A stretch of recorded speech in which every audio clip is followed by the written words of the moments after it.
Welcome to the Story Learning Podcast, regular doses of language learning tips and motivation to help you become fluent in any language. With me, Olly Richards. For language programs, books, free resources, and much more, visit StoryLearning.com. Good morning, everybody. Welcome back to the podcast. Very excited to have you here as always. And, I've just noticed that I'm wearing a jumper today for the first time in many months.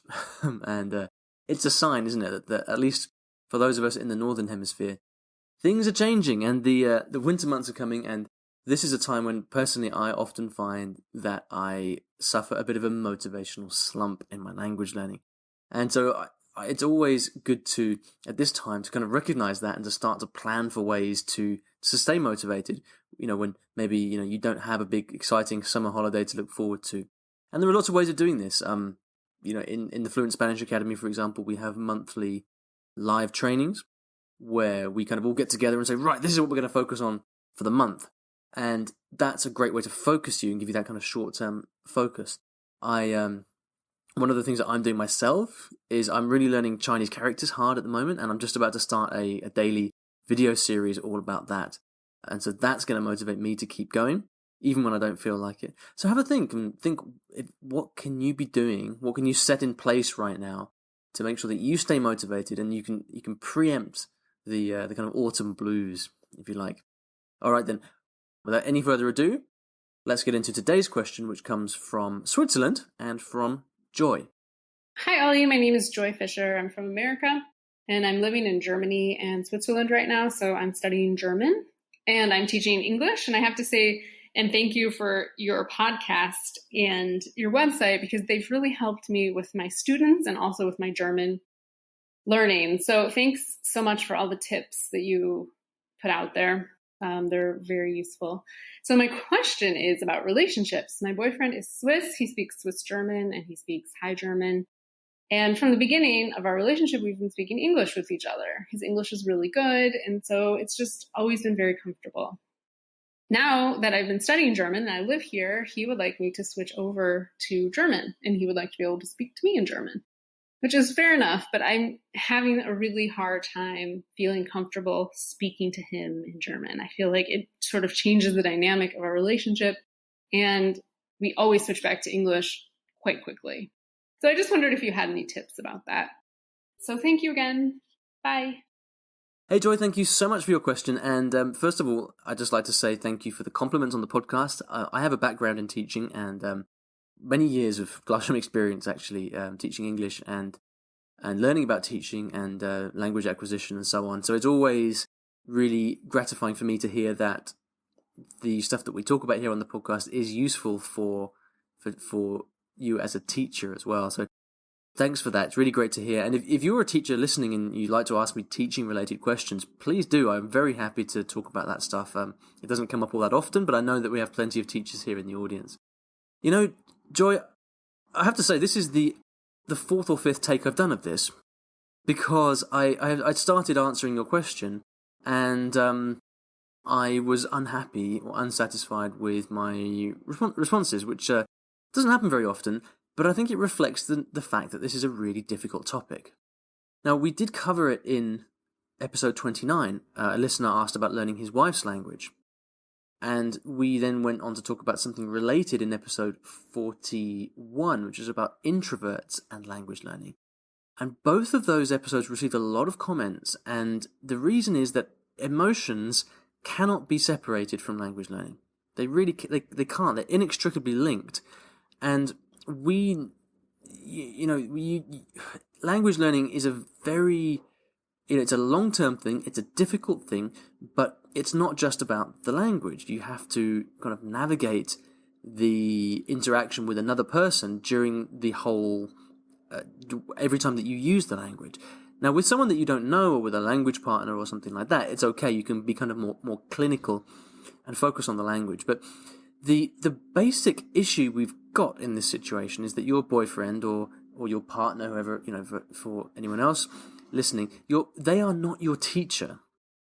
And so when you enter a relationship like this, and language is positioned as the thing that you are learning or the object of study, that creates some friction, because you've got, on the one hand, your relationship with the person, And on the other hand, this thing which you need a lot of repetition and practice, and it's a very unromantic thing, kind of going over verb forms and noun endings and things like that.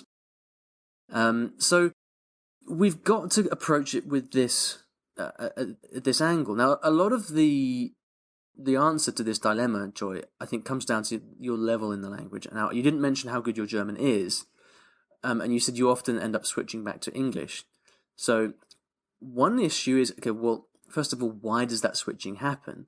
Does it happen because your German, you struggle to actually maintain the interaction in German? Or is it because it just doesn't feel right? You can do it fine in German. It just doesn't feel right, and therefore you switch back to English for that reason. And they're two separate problems. Let's start, first of all, with the linguistic side of it. I think we can really separate this into levels, and we can see that if you were at a beginner stage, it's unrealistic to expect a ongoing interaction. It's unrealistic to expect any meaningful interaction with your boyfriend in German. You just don't have the linguistic skills yet. You have to go away and study hard like everybody else. And I would just give you my standard advice in this situation, which is separate the relationship and the language learning. Go and get a teacher. Make your language learning happen outside the classroom. That's how you're going to ensure that you've got the discipline and the structure to learn. Okay. That's if you're at a beginner level. Now, if you're at a more intermediate level, then things change because you can already hold conversations. It's, all you really got to do now is keep going. And, what most people lack, one of the reasons that people get stagnated at an intermediate plateau is because they don't have the opportunity to use the language enough for it to become natural and normal and part of everyday life. Now, you do, because you're in the sort of happy situation of your boyfriend actually wanting you to use German. Many people have the opposite problem, which is to say that their partner enjoys speaking English. Maybe one of the sort of foundations of the relationship for them is the fact that they get to speak English, and they're not encouraging of the fact that you would want to practice your foreign language with them. That's very tough if you're in that situation, and I know a lot of people listening are in exactly that situation. That's tough. You are very fortunate that your boyfriend wants you to speak German, and by all accounts is kind of happy to help you practice it. So if you're at this intermediate level, know that you've got the perfect situation, the perfect environment. All you've got to do now is sort of say to him, I appreciate your support, let's do this, and then you just got to speak and speak and speak. And that's how you're going to, and you will break through, you will progress, and linguistically speaking, you will, sooner than you know it, find yourself able to hold the conversations that you want. That will happen. Now, if you're more advanced, then, I think it ceases to become a linguistic thing, and it's just an emotional thing. Now, the emotional aspect of this, which is perhaps points to the lack of authenticity in your interactions that you're talking about, this is a current that runs through all of your interactions. And so this really applies to everything. And, I think that if you're at that advanced level, your German's already good, it just doesn't really fit as a home language with your boyfriend, then I really think the only thing you can do is just to keep going and trust that the authenticity will come. Now, one tip that I give you to help this along is to have a predefined time of day or situation in which you speak German.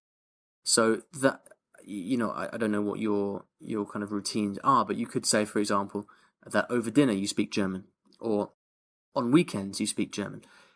What that does is it gives you, it stops the prospect of speaking German being a kind of endless thing. And so if you're feeling a kind of problem with authenticity, you don't have to live with it forever. You just have to do it, say, for this 1 hour or just for today. And you can live with that for the sort of grander goal of improving the language. You can say, all right, for this hour or during this dinner, we're going to speak German, and I know that at the end of it, we can switch back to English and breathe a big sigh of relief, or whatever the case may be. By setting a defined time, it helps you to kind of manage those feelings and emotions, I think. The other thing that I would do is pay attention to those moments in which you switch back to English and talk about them. So whenever it happens, whenever you kind of feel this frustration building up and you switch back to English, stop and say to your boyfriend, look, this just happened. Why did it happen? And be very honest about your feelings. And you'll discover what it comes down to. It might be a vocabulary problem. It might be because you just couldn't express yourself. But if you're kind of open and you discuss this rationale and try to understand why it is that you switch back to English, then you're going to both be on the same page, which is then going to help you navigate that in future. Okay, I think a combination of those two things will really help.